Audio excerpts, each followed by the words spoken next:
आप सुन रहे हैं मेरी 36 रानियां यतन के साथ ऑन यतन राइट्स। मुकम्मल किरदार है हर कहानी में, लेकिन बड़ा मशरूफ है अपनी जिंदगानी में। तारुफ का क्या है, बस खुदा ही कह लो, वरना कौन लगाता है आग ठहरे हुए पानी में। दोस्तों नमस्कार, मैं यतिन फिर से आया हूँ लेकर यति लिखते हैं की पेशकश और एक एपिसोड फ्रॉम द सीरीज मेरी 36 रानियां। दोस्तों, परिवर्तन ही संसार का नियम है। Change is the only constant thing in the world. और परिवर्तन फिर से आया, अपनी बाहें फैला के आया।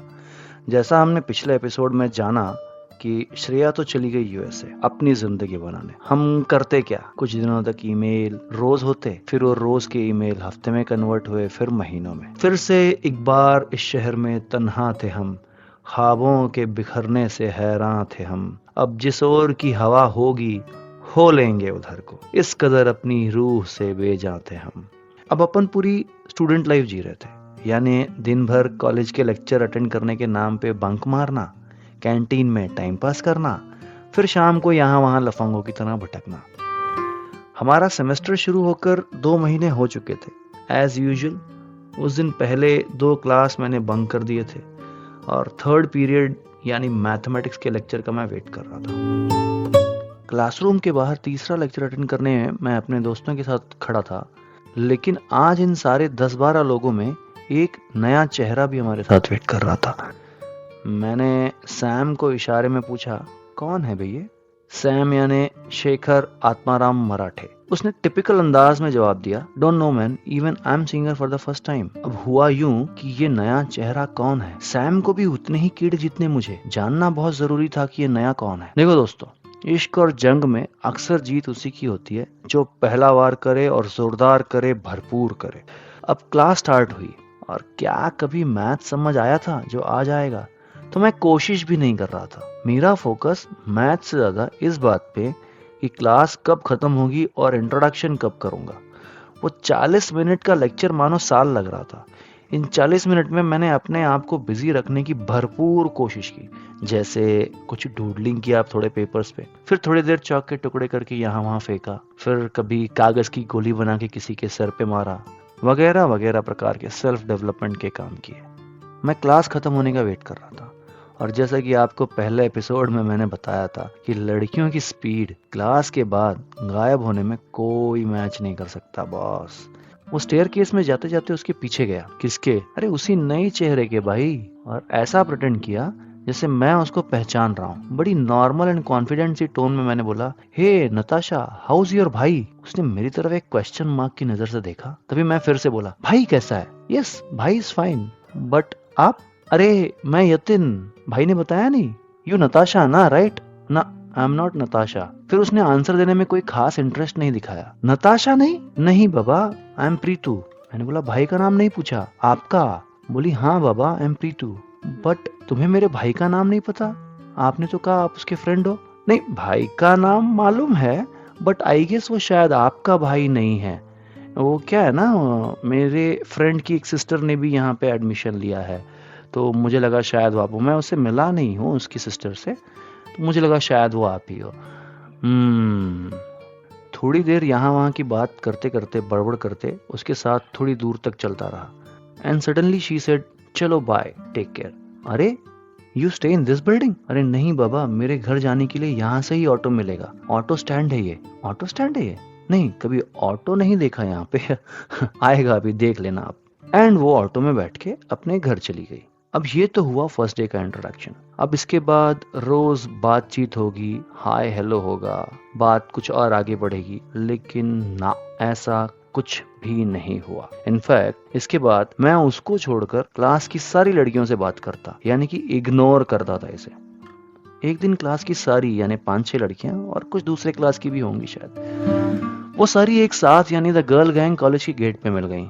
मैंने सबसे बात की, यहाँ तक कि जिसको हिंदी कुंजम कुंजम आता था उसके साथ भी बात किया मैंने, लेकिन इसको फुली इग्नोर किया। ये मैंने सेंस ऑफ इग्नोरेंस फील कराने की कोशिश की। वो क्या होता है ना, जब आप किसी को एक बार बहुत इंपॉर्टेंस दे के अगले दिन उसे ना पहचानो तो उसका क्यूरियोसिटी लेवल बहुत बढ़ जाता है। ये ह्यूमन नेचर है और इसी ह्यूमन नेचर का मैं फायदा उठा रहा था। अब क्योंकि बाकी से बात कर रहा था, इससे नहीं तो उसे थोड़ा ऑड और ह्यूमिलिएटिंग लगा, इसलिए अचानक ही बोल पड़ी, चल शीतल मैं निकलती हूँ, घर जाती हूँ मैं। जैसे ही उसने ऐसा बोला, मैं तुरंत सबको साइड करके बोला, अरे घर क्यों? अभी तो वो 15 अगस्त का शोज एंड इवेंट्स प्रैक्टिस होने वाला है, व्हाई डोंट यू कम? बड़े ही इग्नोरेंट एटीट्यूड में उसने रिप्लाई किया, वहाँ मेरा क्या काम? मुझे तो नहीं बोला किसी ने। मैंने बोला, अरे बोलने का क्या है, अपना कॉलेज है, अपना फंक्शन है। नो नो, तू कंटिन्यू कर तेरे दोस्तों के साथ। और वो अपने ना दिखने वाले ऑटो स्टैंड की तरफ चल पड़ी फिर से। मैं भी तुरंत उसके साथ हो लिया।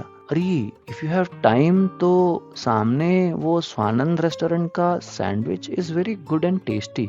नहीं मुझे देर हो जाएगी, किसी और दिन, वॉक करते करते ही उसने जवाब दिया। अच्छा हाँ ओके ओके, फिर यू कंटिन्यू। हालांकि मुझे ऐसा लगा कि एक दो बार इंसिस्ट करता तो मान जाती शायद, बट मैंने नहीं किया इस सोच से कि कहीं ऑफेंड ना हो जाए। एनीवेज वो अपने घर निकल ली और मैं यहाँ वहाँ दोस्तों के साथ फालतू के टाइम पास में फिर से लग गया। अब ये सीरीज हो चुका था, उसका आना, दो चार नॉर्मल बातें करना और फिर चले जाना, हफ्ते भर ऐसे ही चला। फिर अचानक से एक दिन मेरे अंदर की आत्मा जागी। मैंने पूछा, अरे प्रीतु आज फास्ट है क्या तेरा? नहीं तो क्यों?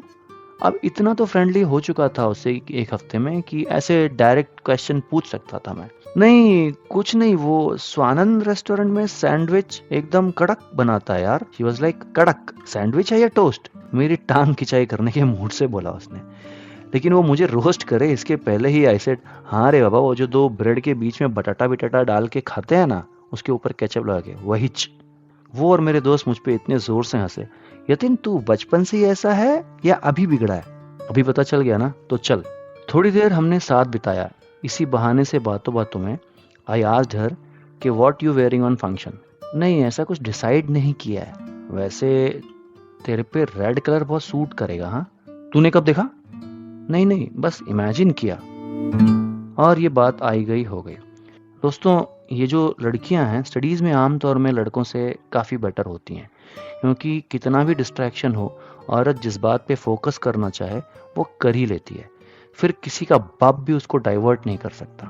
तो एज यूजुअल इंटेलिजेंट गर्ल वो भी स्टडीज में काफ़ी बेटर थी एंड सब्जेक्ट्स को लेके उसकी अंडरस्टैंडिंग भी अच्छी थी। इस वजह से काफ़ी लोग उसको मैथ्स की क्वेरीज पूछने आते, और जिनका मैथ्स से कोई लेना देना भी नहीं था ना, वो भी आते ट्राई मारने। ऐसा करते करते कुछ किताबी कीड़ों ने मिलकर एक गैंग बना ली और उसका नाम भी रख लिया ब्लू स्टार गैंग। ये काफ़ी पढ़ाई पसंद लोग थे और मेरे इश्क के दुश्मन भी। अब जब कोई नहीं होता तो प्रीतु तो होती मेरे साथ, लेकिन जहाँ देखो ये ब्लू स्टार बीच में कबाब में हड्डा बन के आ जाते। किसी दिन पता चलता, यतिन चल आई एम लीविंग, हमको ना सिंहगढ़ फोर्ट देखने जाना है। तो कभी खड़कवासला तो कभी मूवीज। यार अब तो हद हो गई। अब वो कहते हैं ना, जब आप कुछ करने पर ही आ जाओ तो सारी कायनात आपको उसको पूरा करने में मदद करती है। उस ग्रुप में थी 4 लड़कियां और 5-6 लौंडे। उनमें से 2 का कुछ चल रहा था उसी ग्रुप में। तो एक दिन तृप्ति जो उसी ग्रुप की मेंबर थी, मेरी अच्छी दोस्त थी वो भी, मौका निकाल के उसको मैंने समझाया कि यार यू नो व्हाट, अगर तुम किसी को सच में पसंद करते हो ना, उसके साथ थोड़ा टाइम अकेले बिताया करो, वरना आप लोग एक दूसरे को जान कैसे पाओगे। पहले तो उसने थोड़ा सा क्वेश्चन की तरह मुझे देखा, लेकिन उसकी भी पल्ले बात पड़ी कि हाँ अगर हम अकेले टाइम नहीं बिताएंगे तो हमारा क्या होगा। अब एक तरफ से मैं और दूसरी तरफ से वो सैम किसी और को फोड़ने में लगा था। हमने 2 तीतर तो झुंड में से फोड़ दिया था। अब आप सोचेंगे सैम क्यों? अरे लाइन में वो भी था यार। हरदम सारे साथ रहने वालों में से 2-3 मिसिंग होने लगे अक्सर। ब्लू स्टार गैंग के सारे सितारे आसमान में बिखेर दिए हमने।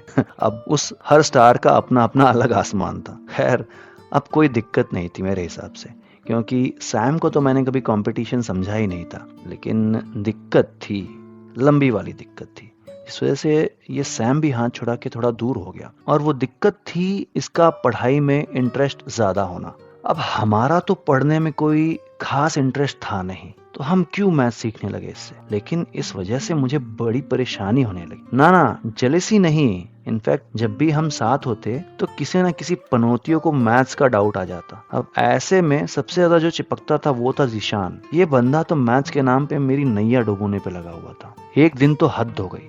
मैं और प्रीतु क्लास में बैठे बातें कर रहे थे, भाई साहब कबाब में हड्डी की तरह प्रकट हुए और बोलते हैं, अरे तू यहाँ बैठी है, 3 बजे लाइब्रेरी बंद हो जाएगी, फिर वो बुक नहीं मिलेगी, चलना प्लीज, मेरे को हेल्प करना, मेरा सब्जेक्ट नहीं क्लियर होएगा।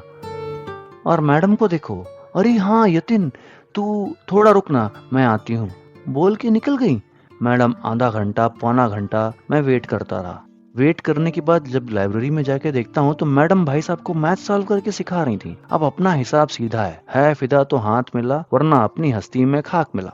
मैंने लाइब्रेरी में प्रीतु को बाय बोला कि मैं घर जा रहा हूँ और अपना क्लासरूम में से बैग उठाकर कॉलेज के गेट की तरफ जाने लगा। मैं जैसे ही बाहर की तरफ जाने लगा, ये दोनों लाइब्रेरी की तरफ से मेरी तरफ आए और जिशान हंसते हंसते आया जैसे मेरी खिल्ली उड़ा रहा हो। अरे सॉरी ब्रो, तुझे वेट करना पड़ा मेरी वजह से, अब मैं काहे का कंट्रोल में रहने वाला। अबे तेरी इतना मैथ्स में इंटरेस्ट था तो टीचर से क्यों नहीं पूछा? क्लास में तो तू बड़ा अल्बर्ट आइंस्टाइन बना घूमता है कि तुझे सब समझ में आ रहा है। जैसे आर्यभट्ट के बाद तू ही बड़ा पैदा हुआ है, साले सस्ते अलजेब्रा, और तू बड़ी आई गेट्स की स्कॉलर, सस्ती आइंस्टाइन का प्रिंट आउट। तेरे से अपना खुद का सब्जेक्ट तो क्लियर नहीं हो रहा, चलिए दूसरे का क्लियर करने। प्लेन में भी अनाउंस करते हैं, सुना है ना, कि बगल वाले की मदद करने से पहले खुद का ऑक्सीजन मास्क लगा लें। ऐसे पढ़ने का नाटक से अगर सब पास होते हैं ना तो 80 केटी का सिस्टम नहीं होता। पहले खुद का तो मैथ्स क्लियर कर।